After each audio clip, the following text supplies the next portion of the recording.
Hello, Mitindora, Mita, kumusta kayo? Ngayon ay may dala na naman akong isang serye na puno ng drama, mga nobyo at kaibigang toxic at marami pang ibang sorpresa. Samahan ninyo akong pakinggan ang mga sumusunod na spoilers. Nagsisimula ang serye sa isang batang estudyante na ang pangalan ay Hanyul na naghahanda upang gugulin ang araw kasama ang kaniyang nobyo, si Garam. Isang binatang nakilala niya ilang taon na ang nakalipas nang pauwi siya mula sa paaralan. Noong araw na iyon, napansin ng pangunahing tauhan na may sumusunod sa kanya.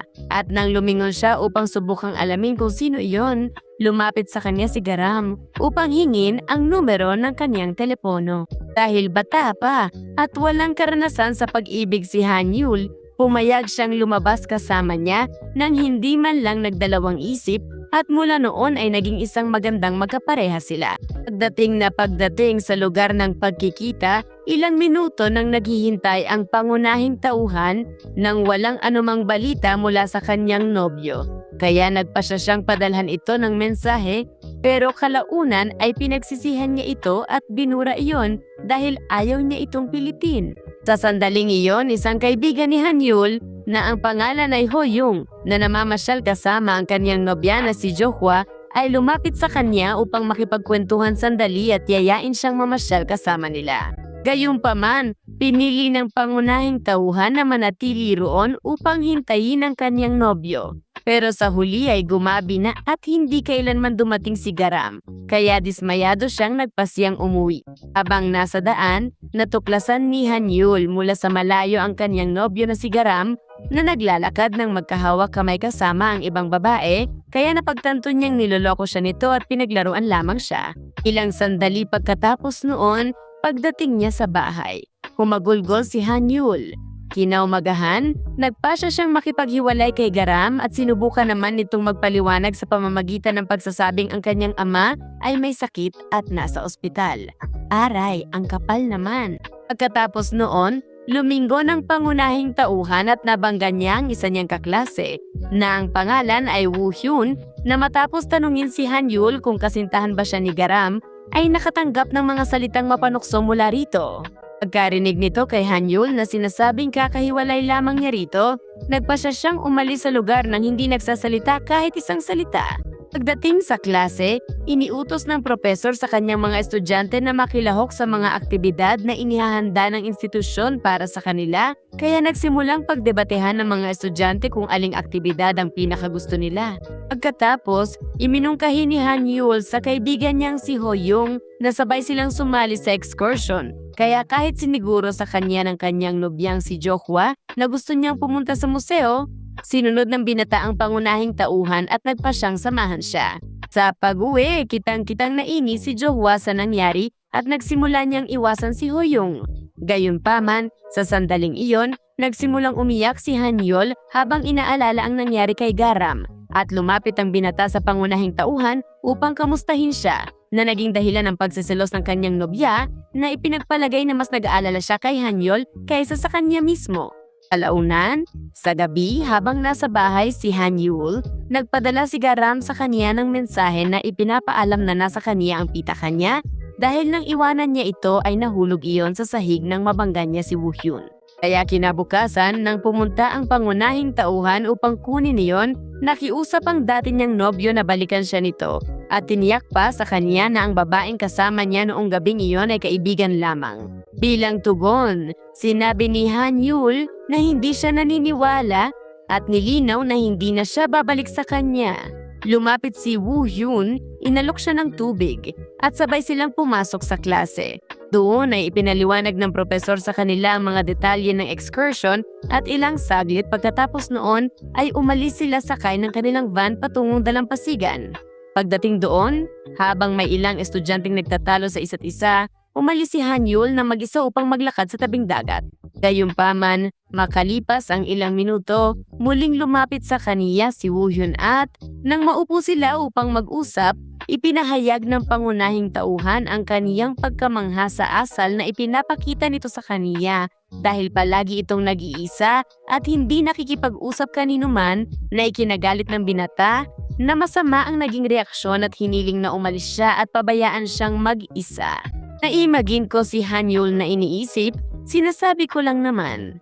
Sa sandaling iyon, napansin ng mga kaklase nila na wala silang anumang balita kina Hanyul at Woohyun. Kaya nagpasya silang hanapin ng mga ito, samantalang nagsimulang maghinala si Johwa na ang kanyang nobyo ay umiibig sa pangunahing tauhan. Sa ganitong paraan, umalis ang binata sa lugar at nakita niya mula sa malayo kung paano nagawang sagipin ni Woohyun si Hanyul matapos itong matisod habang papunta sa mga kwarto. Kaya bumalik siyang panatag dahil alam niyang maayos ito. Pagkatapos nito, nagpasya ang pangunahing tauhan na puntahan si Woohyun upang magpasalamat sa nangyari, pero dahil nakikipag-usap ito sa telepono, inakala ng binata na ang intensyon niya ay makinig sa usapan at masungit na pinapaalis siya. Kinaumagahan, nagising si Woohyun mula sa isang bangungot kung saan naaalala niyang namatay ang kanyang mga magulang sa araw ng kanyang kaarawan at matapos mapagtantong kaarawan niya, nagpasya siyang pumunta sa simbahan upang parangalan ang kanilang alaala. Samantala, si Hanyul at ang kaniyang mga kaklase na naghihintay sa kaniya sa institusyon upang bigyan siya ng sorpresa ay nabitin dahil hindi siya kailanman nagpakita at paglabas ay pinadalhan siya ng pangunahing tauhan ng ilang mensahe.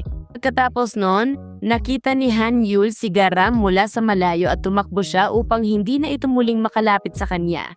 Sa sandaling iyon, nakita niyang naglalakad si Woohyun at nagpasya siyang sundan ito upang alamin kung ano ang nangyayari.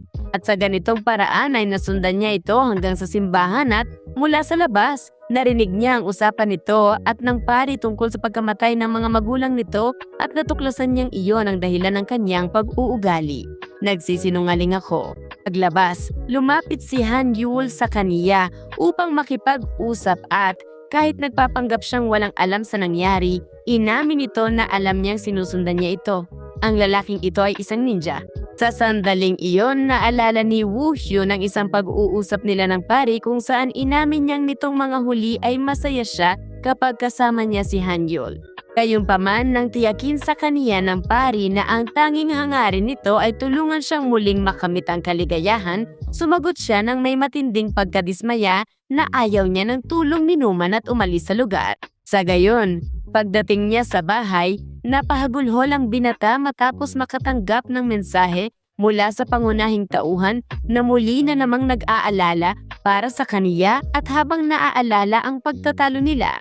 Kinabukasan, nang pumunta si Hanyul sa institusyon, muling lumapit si Garam sa kaniya upang hilinging balikan niya ito. At matapos na naman siyang tanggihan ng pangunahing tauhan, hinawakan siya nito sa braso laban sa kanyang kalooban at tiniyak na babalik siya rito sa masamang paraan. Gayunpaman, nasaksihan ng isang kaibigan ng pangunahing tauhan ang eksenang iyon at nagawa niyang ilayo ito mula sa kaniya. Sa kabilang banda, habang naglalakad si Woohyun papunta sa klase, lumapit si Hoyung sa kanya upang sabihin na noong nakaraang araw ay naghanda sila ng surprise party para sa kanya. Pero nang makita niyang nikatiting na interes ay wala ang binata sa nangyari, puno ng galit niya itong tinakot na sasapakin. Pero sa huli ay tinalikuran lamang siya ni Woohyun at pumasok sa klase na parang walang nangyari. Pagdating sa klase, nagsimulang pag-usapan ng mga estudyante ang museo na gustong puntahan ni Johwa at nang lumabas sila ng institusyon, pinilit ni Woohyun si Hanyul na umuwi matapos niya itong sundan na may layuning samahan siya. Naiisip ko na para protektahan siya mula sa sobrang toxic na ex-boyfriend.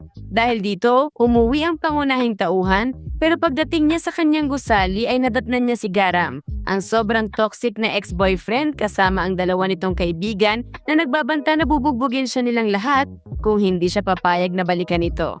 Ang kakilakilabot. Gayunpaman, sa sandaling iyon ay dumating si Woohyun at nagawa niyang talunin ang tatlong binata at iligtas si Hanyul. Wow!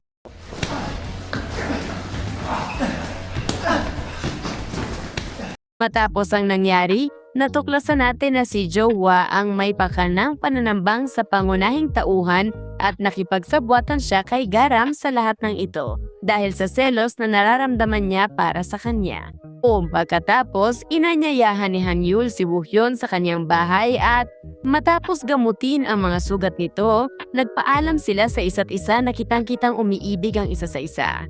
Kinabukasan, sa museo, pumunta si Johwa sa banyo at pagdating doon ay nakasalubong niya si Garam at nagsimula silang mag-usap tungkol sa nangyari.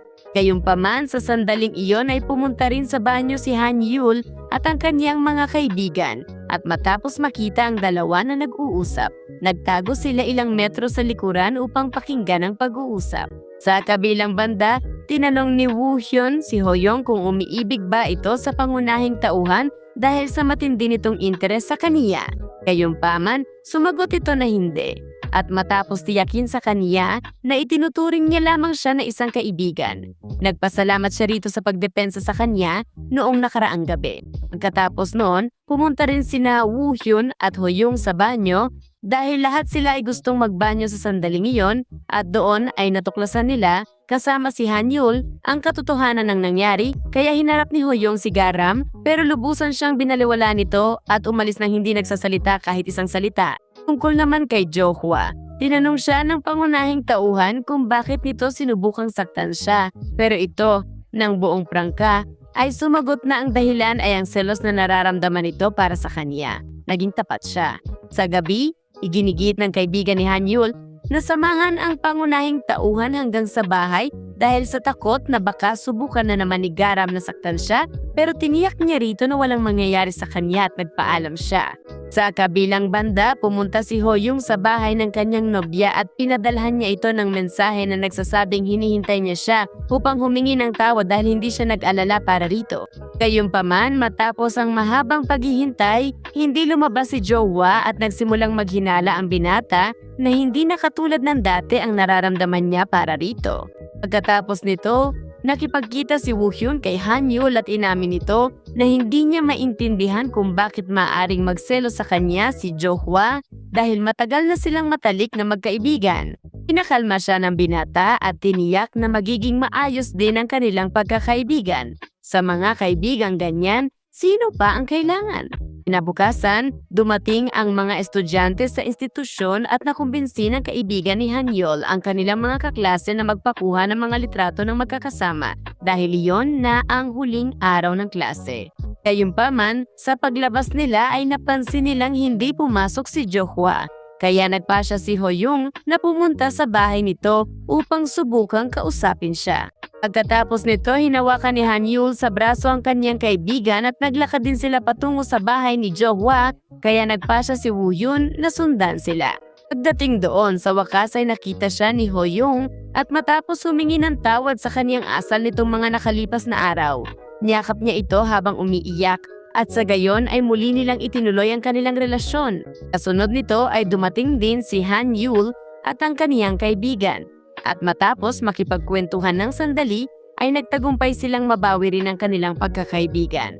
Samantala, ibinahagi ng kaibigan ng pangunahing tauhan kay Woo Hyun ang isang video na kaniya mismong kinuha noong araw na ipinaghanda siya ng surprise party para sa kanyang kaarawan, kaya matapos mapanood ang mga pagbati at pagpapalakas ng loob mula sa kanyang mga kaklase, ngumiti ang binata at nagpa siyang pagbutihin ang kanyang asal. Pagkatapos ng bakasyon sa tag-init, muling nagkita-kita ang mga estudyante sa unang araw ng klase at nagpasya si Hanyul na ipagtapat kay Woo Hyun ang kanyang nararamdaman para sa kanya. Kaya naman, matapos siyang sagutin nito at magyakap ang dalawa ng napakahigpit, hinawakan ang pangunahing tauhan ng kaniyang kamay at naglakad silang magkasama patungo sa klase. At sa ganong paraan nagtatapos ang dramang ito. Umaasa ako na nagustuhan mo ito gaya ko. Bago ako magtapos, nais kong bumati kina Paloma Ines, Sofia, Monica Melissa, at Regina Noemi. Salamat sa panonood. Hanggang sa muli. Huwag kalimutang mag-subscribe, mag-like, at mag-share.